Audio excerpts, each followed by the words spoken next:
தேவனுக்கே மகிமை உண்டாகட்டும். இந்த எல்ரை சேனலை பாக்குறவங்க ஒவ்வொருத்தரையும் இயேசு கிறிஸ்துவின் நாமத்தினால வாழ்த்துறேன். ஆண்டவர் உங்களை நேசிக்கிறாரு, உங்களை அதிகமா ஆசீர்வதிப்பாரு.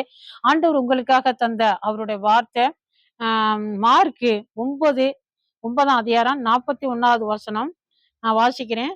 நீங்க கிறிஸ்துவனுடையவர்களா இருக்கிறபடினாலே என் நாமத்து நிமித்தம் உங்களுக்கு ஒரு கலசம் தண்ணீர் குடிக்கிறவன் தன் பலனை அடையாம போவதில்லை என்று மெய்யாகவே உங்களுக்கு சொல்லுகிறேன் அப்படின்னு ஏசப்பா அவருடைய வாயினால சொல்லியிருக்காரு.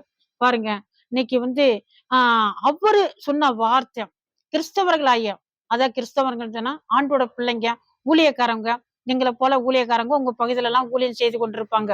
அப்ப அவங்க அவங்களோட படிப்பை பார்க்காதபடி அவங்களோட வேலையை கூட நிறைய பேர் வேலையெல்லாம் விட்டுட்டு ஆண்டோட வேலையை மட்டும் செய்தா போதும், அவரை நம்பி அவருடைய வேலையை செய்து கொண்டிருக்கிறாங்க. அவருடைய வேலையை செய்து உங்க பகுதியில எல்லாம் என்ன செய்யறாங்க, அவருடைய உங்களுக்காக ஜெபம் பண்றாங்க. உங்க கிராமங்கள், உங்க ஊர்கள் ஆசீர்வாதமா இருக்கிறதுக்கு, உங்க பட்டணங்க ஆசீர்வாதமா இருக்கிறதுக்கு, சமாதானமா இருக்கிறதுக்காக, உங்களுக்காக பல வியாதி பிரச்சனைகள்ல எல்லாம் நல்ல விடுதலாகிறதுக்காக உங்களுக்காக பாடுபட்டு ஜெபம் பண்ணி கொண்டிருக்காங்க. அப்ப அவங்களுக்காக நீங்க செய்யற ஒவ்வொரு உதவிக்குமே பலன் உண்டு. ஒரு கலசம் தண்ணீர், ஒரு கலசம்னா ஒரு செம்பு, ஒரு கப்பு, ஒரு டம்ளருங்கிற அளவு கூட நம்ம நினைச்சுக்கலாம். அந்த தண்ணீரை குடிக்கிறதுக்கு பலன் உண்டா, அது ஆண்டவர் பார்த்து கொண்டிருக்கிறாரு.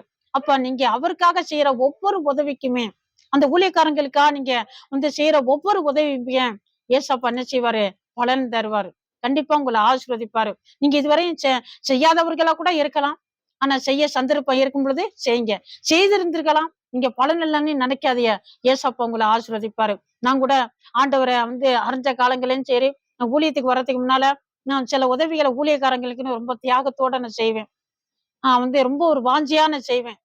அப்படிலாம் செய்ததுனால இன்னைக்கு ஆண்டவர் என்ன ஒரு நல்ல ஒரு ஆசீர்வாதமா ஆண்டவர் வச்சிருக்கிறார்.